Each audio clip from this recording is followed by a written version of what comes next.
పల్నాడు జిల్లా నరసరావుపేటలోని 9వ వార్డులో జనసేన కార్యకర్తల ఆత్మీయ సమావేశం జరిగింది. ఈ సమావేశంలో నియోజకవర్గ ఇన్ఛార్జ్ సయ్యద్ జిలానీ ముఖ్య అతిథిగా పాల్గొన్నారు. అనంతరం సయ్యద్ జిలానీ మాట్లాడుతూ నరసరావుపేటలో ఎమ్మెల్యే గోపిరెడ్డి శ్రీనివాసరెడ్డి అరాచకాలు తారాస్థాయికి చేరాయని ఆరోపించారు.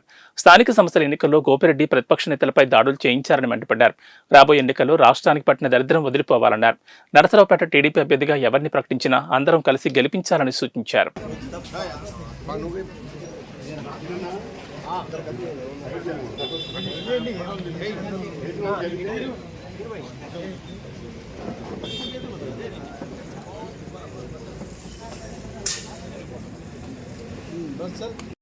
వాళ్ళ 25% ఇచ్చి 75% ప్రభుత్వ పరంగా అది అభివృద్ధికి కానీ సంస్థలు బిల్డింగులు కూడా ఏర్పాటు చేస్తే కర్మ బట్టి రాష్ట్రానికి ఆయన చెప్పినట్టు నవరత్నాన్ని పిల్లలకి ఉద్యోగాలు వచ్చి కూడా ₹1,00,000 సంపాదిస్తున్నాడు, 50 సంపాదిస్తున్నాడు, సంవత్సరానికి 50 లక్షలు సంపాదించుకునే పిల్లలు ఉన్నారు.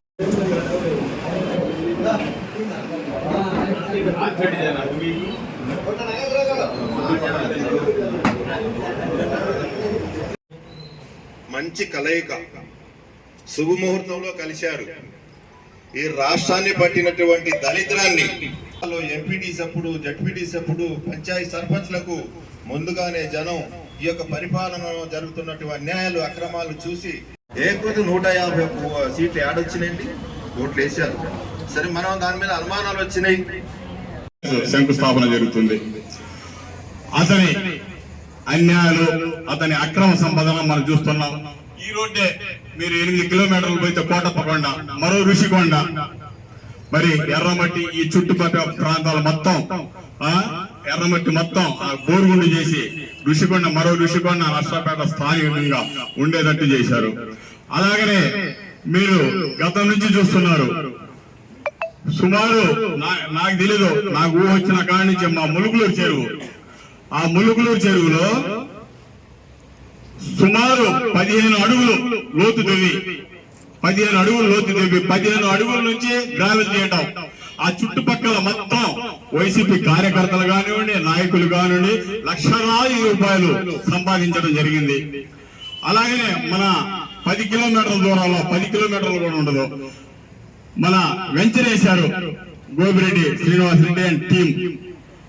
సుమారు 45 ఎకరాలు అసైన్ భూమి, అవన్నీ 1, 2, 3 చేతులు మాత్రం జరిగింది. వాళ్ళ డబ్బులు వాళ్ళు తీసుకున్నారు. చివరికి బలి అయింది.